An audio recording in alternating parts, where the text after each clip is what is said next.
এটাতেই পুরো সমাজের জিত যে আমরা বাড়িতেই থাকি আর সুস্থ থাকি। এই ভিডিওতে লাইক আর শেয়ার অবশ্যই করবেন, আর হ্যাঁ, চ্যানেলটা সাবস্ক্রাইব করতে ভুলবেন না। জয় হিন্দ।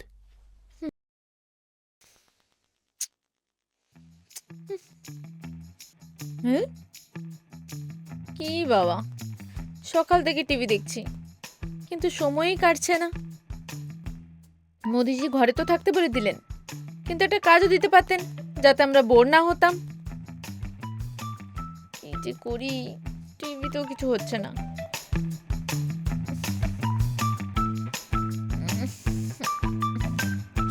বিনু, ও বিনু, আরে কি গো, তুমি তো বাড়িতেই অফিস খুলে নিয়েছো। এখন তো অফিসের টাইমও শেষ হয়ে গেছে। চলো না, চাটা খাই, একটু একটু আড্ডা দিই দুজনে। মোদিজি লকডাউনে বাড়ি থেকে বেরোতে বারণ করেছেন, কিন্তু বউয়ের সাথে কথা বলতে বারণ করেছেন নাকি? আরে মালতী, ওয়ার্ক ফ্রম হোম চলছে। যদি টাইম মতো কাজ না শেষ করে দিই না, তাহলে স্যালারিও কেটে যেতে পারে। বুঝলেন আপনি? বুঝেও বা কি করে নেব আমি? এই লকডাউনে যদি ঝগড়া হয় তো না এনাকে বাড়ি থেকে বের করতে পারবো, আর না নিজে বাড়ি থেকে বেরোতে পারবো। ক্রান্তি বন্ধ কর মালতী, শান্তি শান্তি।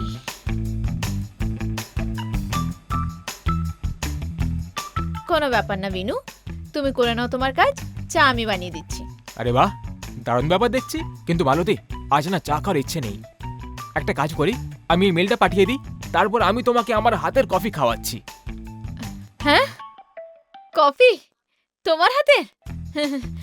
মিথ্যে বলবো না, এত কিছু সহ্য হবে না আমার। তুমি ছাড়ো, আমি বানিয়ে দিচ্ছি কফি।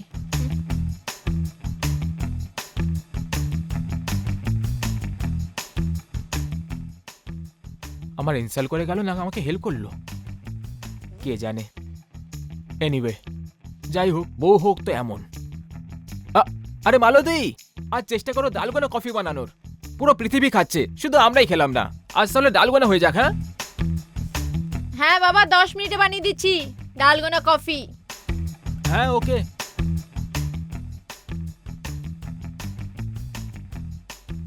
এরাম দুধই তো নেই।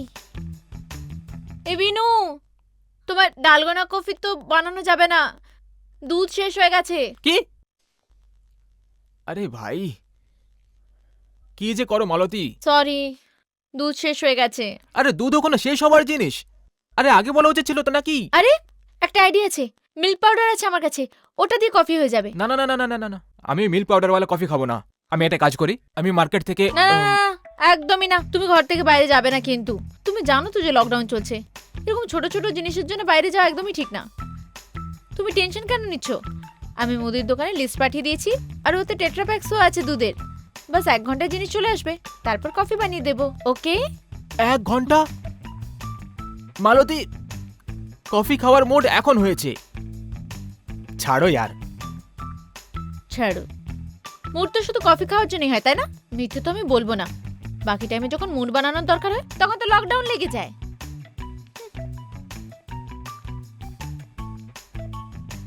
দরকারি জিনিস বাড়িতেই রাখে না, ভগবানই জানে কি করবে।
হ্যাঁ, 2 মিনিট।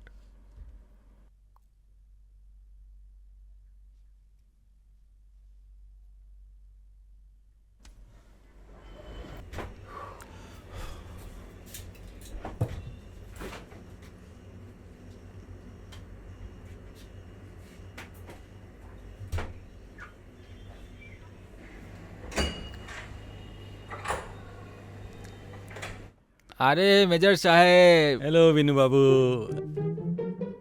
বিনুবাবু, বিনুবাবু, এসো কি? আরে মেজর সাহেব, ওই মিটিং ছিল অফিসের, ওই অনলাইন, মানে ভিডিও কলিং। ও ওই মেজর সাহেব, কিন্তু আপনার এই অবস্থা কেন? আরে এটা লকডাউন না, তাই ভাবলাম বাড়িয়ে নি। বাড়ির চাষ তো অসুবিধে কোথায় বাড়াতে? কিন্তু অনেক ভালো লাগছে আপনাকে। ধরুন। হ্যাঁ।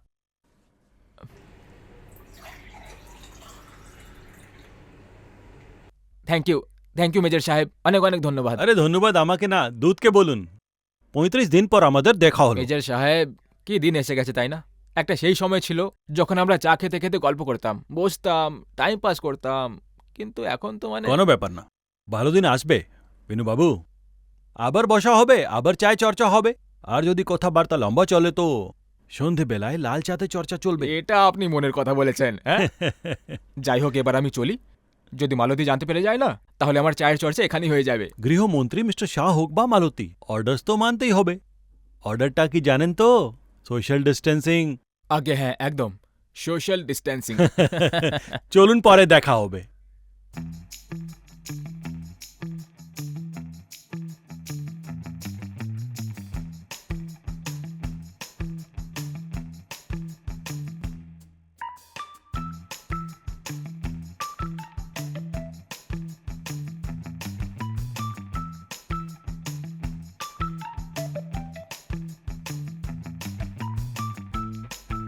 এই নাও মালতী, দুধ এসে গেছে, বানিয়ে দাও কফি। দুধ? এটা কোথা থেকে এলো? ও নো বিনু, তুমি বাড়ি থেকে বাইরে গেছিলে, কিন্তু কখন আর কোথা থেকে এলো এই দুধ? হ্যাঁ, আরে তুমি কফি বানাও না, এত জেনে কি করবে? না, আমাকে আগে বলো যে এই দুধ কোথা থেকে এলো। তুমি কেন গেছিলে বাড়ি থেকে বাইরে? আমি তোমাকে বারণ করেছিলাম না বিনু? তোমার মধ্যে না একদমই পেশেন্স নেই। এবার তাড়াতাড়ি বলো এই দুধ কোথা থেকে আরে পেলে। শান্তি শান্তি শান্তি শান্তি। আরে তুমি এত চিৎকার করছো কেন? তুমি তো কোভিডের মতো ছড়িয়েই চলেছো। আচ্ছা ঠিক আছে, এবার তাড়াতাড়ি বলো এটা কার দুধ। আর এটা কি প্রশ্ন হলো? ডেফিনেটলি কোনো গরু বা মোষের দুধ হবে তো, কারণ আমি তো দুধ দিই না। বিনু, তুমি বলবে যে দুধটা কোথা থেকে আরে এলো। না না না না না, মেজর সাহেবের দুধ। হ্যাঁ? আই মিন মেজর সাহেবের থেকে নিয়ে এসেছি আমি। কোথা থেকে মানে? ও নো বিনু, এটা কি করেছো তুমি? আমি তোমাকে বারণ করেছিলাম না বাড়ি থেকে বাইরে যেতে, কিন্তু না, তুমি আমার একটাও কথা শোনো না। বলেছিলাম না যা আমি মুদির দোকানে লিস্ট পাঠিয়েছি, দুধ এসে যাবে এক্ষুনি, কিন্তু না। এবার কি জানি কোন কোন জিনিস টাচ করে তুমি এই দুধ নিয়ে এসেছো। আরে না না মালতী, আমি এরকম কিছুই করিনি। পুরো প্রিকশনস নিয়েছিলাম আমি। ইনফ্যাক্ট এখান থেকে যাওয়ার আগে আমি মেজর সাহেবকে মেসেজ করেছিলাম, ওনার পারমিশন নিয়েছিলাম, তারপর আমি এখান থেকে বেরিয়েছিলাম। ইনফ্যাক্ট আমি হাত স্যানিটাইজ করেছিলাম, মাস্ক পরেছিলাম, গ্লাভস পরেছিলাম, আর বাড়ি থেকে বাইরে যাওয়ার জুতোটাও পরেছিলাম। লিফটেও যাইনি, সিঁড়ি দিয়ে গেছিলাম, আর কোনো রেলিংয়ে হাত লাগাইনি আমি। আর এমন কি মেজর সাহেবের বাড়ি গিয়ে ওনার ডোল বেলও বাজাইনি আমি। আচ্ছা, তাহলে কি মেজর সাহেব স্বপ্ন দেখছিলেন যে তুমি ওনার বাইরের সামনে প্রকট হয়েছো? আরে তাহলে এটা কিসের জন্য আছে? আর আমি ফোন করেছিলাম, ওনার সাথে কথা বললাম, আর উনি বাইরে চলে এলেন। আর এমনিতেও মেজর সাহেবও কোনো বোকা নাকি? উনিও তো মেজর সাহেব, সারা জীবন দেশের সেবা করেছেন। এই কাজে ওনার সেবা স্পষ্টভাবে দেখা যাচ্ছে। তুমি জানো, মেজর সাহেবের বাসনটা ছাড়া এই দুধকে আর কেউ ছয়নি। এই প্রিকশনের সাথে উনি এই দুধকে এই গ্লাসে ঢেলেছেন, আর ওখান থেকে ট্রাভেল করতে করতে এই দুধ সোজা এখানে চলে এসেছে তোমার সেবায়। এবার বলো, এতে আমি কি ভুল করেছি? বন্ধুরা, এক্ষুনি বিনু যেটা করলো, আমি সেটাকে না ঠিক বলবো আর না ভুল বলবো, কারণ বিনু অনেক সেফটি আর প্রিকশনের সাথে বাইরে গেছিল আর জিনিসটা নিয়ে এসেছিল, কিন্তু তাও যাওয়া উচিত ছিল না। আমাদের এটা খেয়াল রাখতে হবে যে এইসব ছোট ছোট জিনিসের জন্য আমরা যেন বাইরে না যাই। সেই জন্য আমাদেরকে আমাদের প্রয়োজন আর ইচ্ছার মধ্যে পার্থক্য বুঝতে হবে। যদি আপনার খুবই দরকারি কাজ থাকে তাহলেই বাড়ি থেকে বেরোবেন, আর যদি দরকারি না হয় তাহলে বাড়ি থেকে বেরোনোর দরকার নেই। কারণ সরকার আজ যা কিছু করছে আমাদের ভালোর জন্য করছে। যদি আজ আমরা আমাদের ঘরে বন্দি রয়েছি, তো তাতে আমাদেরই ভালো।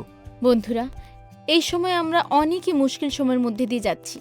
সরকার নিজের কাজ করছে, আমাদের police department, health department, doctor, nurse, সাফাই কর্মচারী সবাই নিজের জীবনের পরোয়া না করে আমাদেরকে সেফ রাখার জন্য কাজ করছে। সেই জন্যই আমাদেরকে সরকারের সহযোগিতা করতে হবে, ওনাদের বানানো রুলস প্রপারলি ফলো করতে হবে।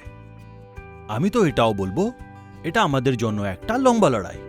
এই জন্য আমাদেরকে তৈরি থাকতে হবে। হ্যাঁ, একদম ভয় পাবেন না, শুধু তৈরি থাকতে হবে। আর এই সব প্রিকশনসকে আমাদের জীবনের একটা অংশ বানিয়ে নিতে হবে। লড়াইটা আমাদের। কারণ 3rd মে অবধি চলা এই লকডাউন শুধু আপনারা আর আমরা মিলে শেষ করার চেষ্টা করতে পারি। যদি আমরা এরকমই ভুল করতে থাকি তাহলে 3rd মেতে শেষ হওয়া এই লকডাউন 3rd লকডাউনে বদলে যেতে পারে। তাই আমরা হাত জোড় করে আপনাদের কাছে প্রার্থনা করছি, বাড়িতে থাকুন, সুস্থ থাকুন। এটাই এই মহামারী থেকে বাঁচার উপায়। জয় হিন্দ।